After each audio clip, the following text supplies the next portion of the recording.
நாள் காளிகாம்பாள் கோயிலுக்கு டிஎம்எஸ் ஐயா போற போது பிரகாரத்தில் அந்த பாட்டை எழுதியிருக்கு.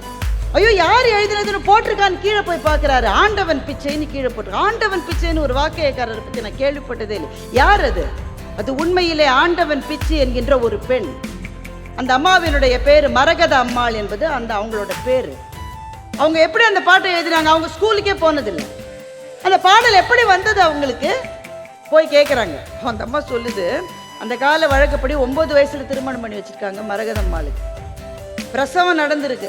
அந்த காலத்தில் உங்களுக்கு தெரியும், பிரசவ அறைன்னு தனியாக இருக்கும்.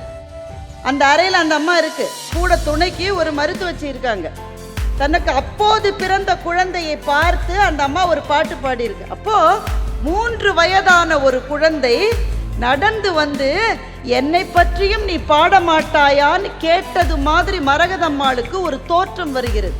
முருகன் தான் அப்படி கேட்டிருக்கான்னு சொல்லி மடை திறந்த வெள்ளமாக 600 பாடல்களை பிரசவ அறையிலே அப்போது பிரசவித்த அந்த அம்மா பாடியிருக்காங்க. நல்ல வேளை நாம செஞ்ச புண்ணியம், அந்த பக்கத்திலே இருந்த அந்த மருத்துவ செவிலிக்கு எழுத படிக்க தெரியும். ஒரு நோட்ல எல்லாத்தையும் எழுதிக்கிட்டாங்க. வெளியில இந்த மாமியார்காரி சத்தம் போடுறாங்க, இனி ஒரு பாட்டு பாடினேனாக்க காலை உடைச்சிடுவேன்.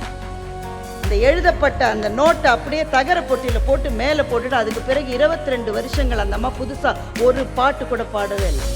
மாமியார் இறந்த பிறகு நோட்டு கீழே வந்தது, பாடல் பரவியது, நமக்கு கிடைத்தது உள்ளம் முருகுதையா முருகா என்கின்ற அந்த பாடல்.